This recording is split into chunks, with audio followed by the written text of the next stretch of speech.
आपका सवाल है कि मानव की जीवन आयु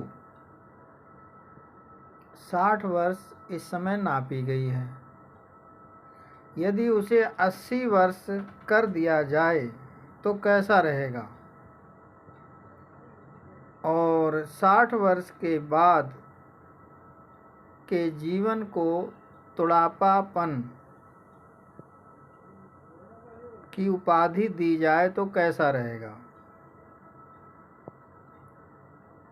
सवाल तो बहुत ही सुंदर और इंसान को चारपन देने वाला है, और ये लाभ का ही पात्र बनता है। जैसा कि आपको मालूम है कि बचपन, जवानी और बुढ़ापा, बचपन की आयु सरकार ने या समाज ने या संसार ने 17 वर्ष 364 दिन आंकी है। उसके बाद 18 से 60 वर्ष तक की आयु 59 वर्ष 364 दिन नापी गई है। 60 वर्ष के बाद बुढ़ापे की उम्र लागू होती है। अब आपने कहा कि यदि बचपन, जवानी, बुढ़ापा के साथ बुढ़ापापन दे दिया जाए तो कैसा रहेगा।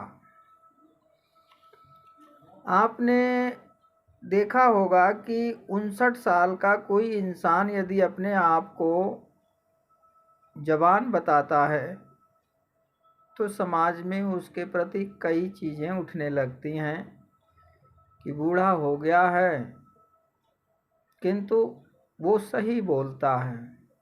59 वर्ष की आयु बुढ़ापे में नहीं आती है।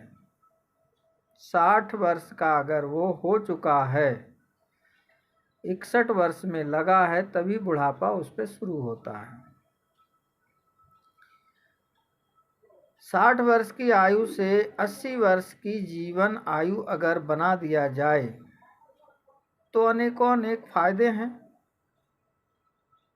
अभी आपकी सरकार 60 वर्ष के बाद जो पेंशन दे रही है, वो पेंशन इसीलिए दे रही है कि जीवन में इंसान की 60 वर्ष आयु नापी गई है, उसके बाद उसका बुढ़ापा आ जाता है, और 60 साल पेंशन के रूप में उसकी मदद सरकार भी कर रही है, वर्तमान में भी कर रही है। अब सवाल ये आता है कि 17 वर्ष 364 दिन का तो बचपन हो गया, और 18 वर्ष से 60 वर्ष के बीच के समय मान लो 42 वर्ष, तो जवानी बचपन से 2 गुने से कुछ ज़्यादा बैठ रहा है। जबकि बुढ़ापे की उम्र 60 वर्ष के बाद अज्ञात है। किसी को पता नहीं कि 60 वर्ष के बाद कितना जिंदा रहेगा। अब यही यदि 60 वर्ष के बाद 80 वर्ष बना दी जाए तो उसमें कहाँ लाभ हैं।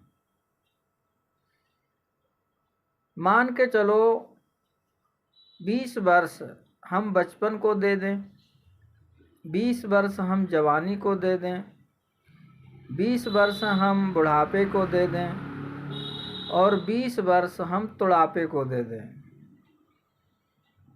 तो 20 वर्ष तक हमारा बच्चा जो है बचपन की आयु में जो भी शिक्षा, दीक्षा, ज्ञान जो भी है वो लेता है, और 20 वर्ष के बाद 21वीं साल से वो गृहस्थ आश्रम के कर्म कांडों में अपने कर्म करता है। 40 वर्ष तक जवान की आयु अगर नापी जाती है तो 41 में से 60 वर्ष के बीच बुढ़ापा, और बुढ़ापे के बाद बुढ़ापा। अभी जो हमारा जवानी है वो 60 वर्ष तक है। अब आपसे यहाँ पर एक उदाहरण में मैं पूछना चाहता हूँ कि यदि 25 साल का कोई जवान है और वो 45 साल के बुढ़ापे के साथ कार्य करता है तो क्या समान करेगा? नहीं कर पाएगा। इसलिए 20 वर्ष जवानी के, तो 20 वर्ष जो जवानी के हैं वो 20 से 40 के बीच में बनते हैं। तो 40 वर्ष तक की जवानी के कर्म अलग होते हैं, 40 के बाद 60 वर्ष के कर्म अलग होते हैं और 60 वर्ष के बाद बुढ़ापा के कर्म अलग होते हैं। यदि आयु सीमा इंसान की 80 वर्ष की जाती है तो 20 वर्ष उसमें चले जाएंगे बचपन के, और 20 वर्ष 40 का जब होगा तो वो जवानी के होगा। उसमें बंदा एक्टिव रहता है, बहुत ज़्यादा एक्टिव, ज़्यादा बीमारियां नहीं लगती हैं, ज़्यादा कुछ नहीं लगता है। तो 40 साल की आयु प्राणी की स्वयं की आयु होती है। 40 साल के बाद जो उम्र 60 वर्ष तक की होती है वो एक बैल की जिंदगी मानी जाती है, जिसमें कर्म प्रधान हो जाता है। और 40-60 के बीच से ऊपर जब पहुंचता है तो वो एक उल्लू की उम्र बन जाती है, 80 साल के बीच और 60 साल के बीच में। जनसंख्या के परिमाण और परिणाम जो आंकड़े हैं वो दर्शाते हैं कि जनसंख्या जो संसार में है वो बचपन, जवानी, बुढ़ापे के अनुपात में है। ये अनुपात 1:3:1 के अनुपात में है, अर्थात एक बच्चा, 3 जवान और 1 बूढ़ा है।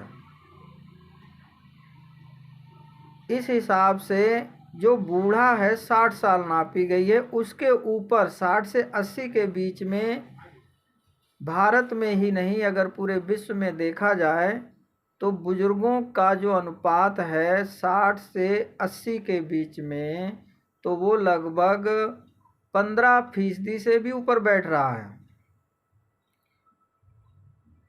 इस हिसाब से बुढ़ापे का पन अगर दिया जाता है तो इंसान के प्रति एक भावना जागृत हो जाएगी